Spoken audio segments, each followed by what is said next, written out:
All right, welcome back to A Fishing State of Mind. This is episode 5 of our little mini series, and this we're going to call Gear Up. All right, the reason we're calling it Gear Up is, and we're going to go at this as if we're at a brand new spot for the first time, how I would fish it and what I would do. I know we got into it a little bit last time on our targeting episode, but again, we're going to have our little man up here, and he's going to be really happy because he's targeting the right fish and he's been catching fish. So he still has his fishing pole and he's still down here and you still got the fish. And what we got here, we got our chum bag and it's running down. Again, it's not to scale, it's not perfect.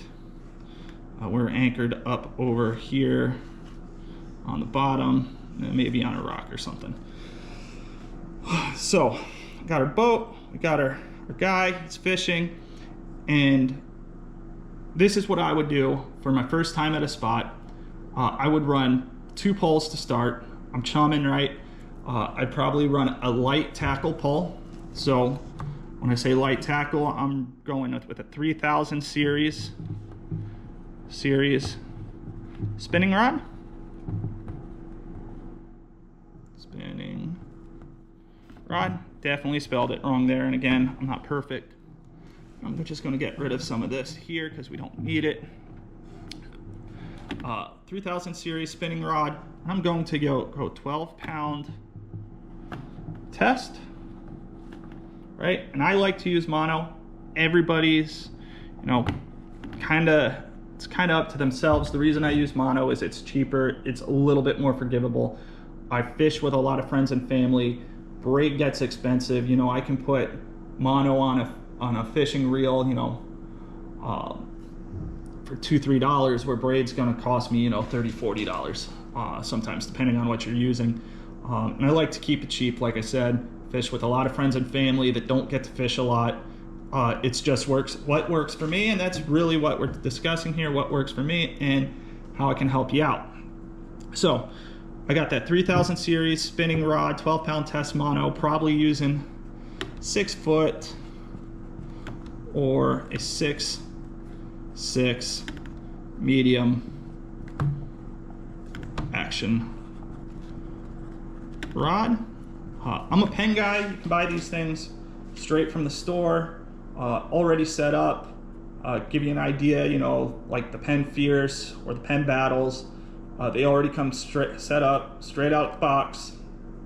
Great yellowtailing rod, but every brand pretty much has their own. But like I said, I'm a Penn guy, and that's what I'm using, and it seems to work for me. All right, so this is what I would be using when I'm there, and I'd be using this kind of as my yellowtail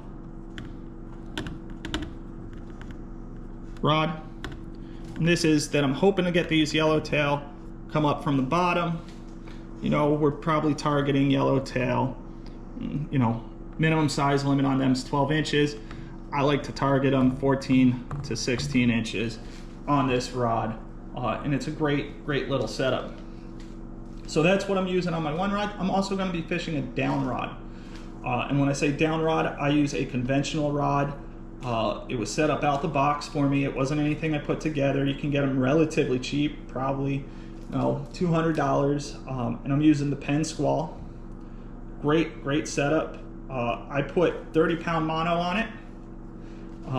So we got the Penn conventional rod that I'm using right out the box. Again, I like Penn. You can really use any brand.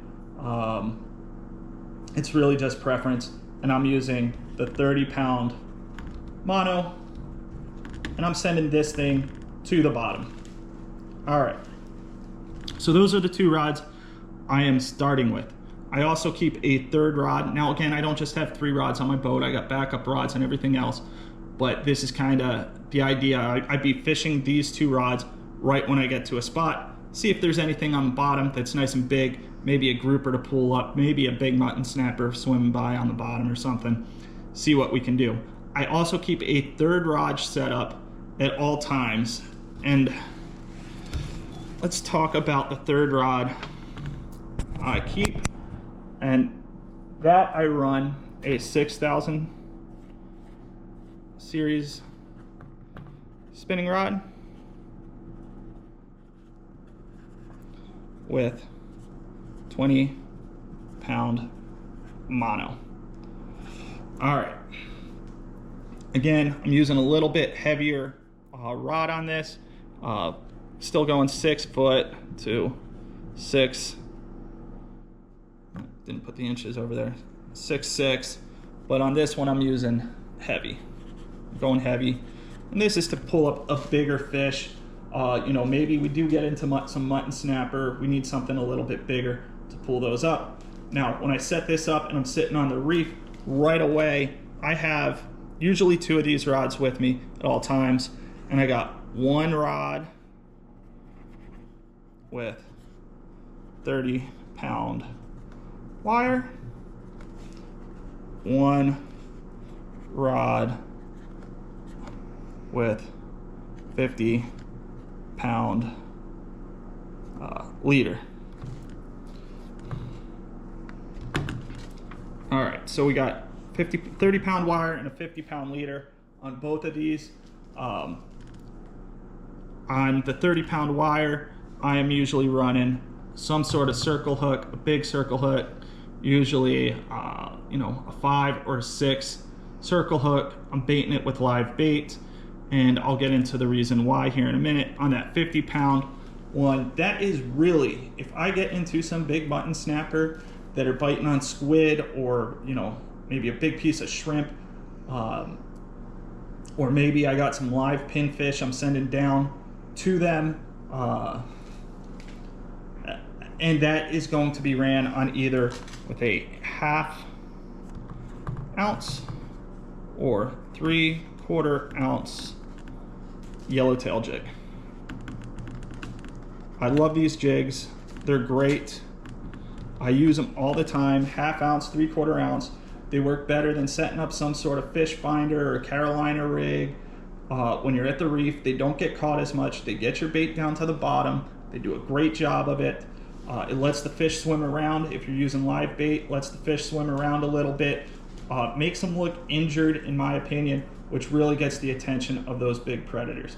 Now, like I said, I'm using that 3000 series rod for anything coming up in the chum line, usually 14 to 16 inch yellowtail, triggerfish. I'm using either an 1/8 ounce,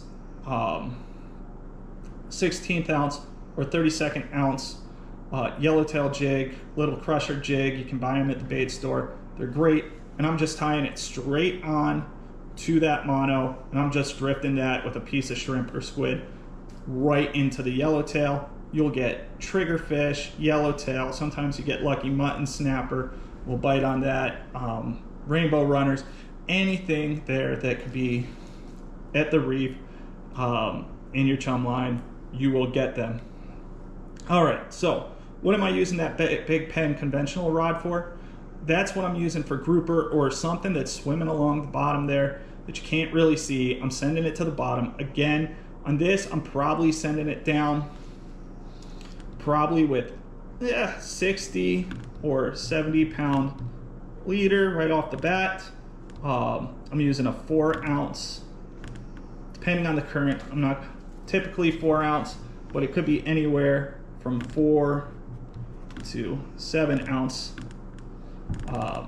Just sliding egg sinker with a swivel that is going to connect it to that 30-pound mono. I put that egg sinker on above the swivel. I send it down to the bottom, either with a whole piece of squid or some sort of live bait, whether it be bellyhoo or pinfish or some sort of sardine. It just really depends on what's running and what I can get my hands on.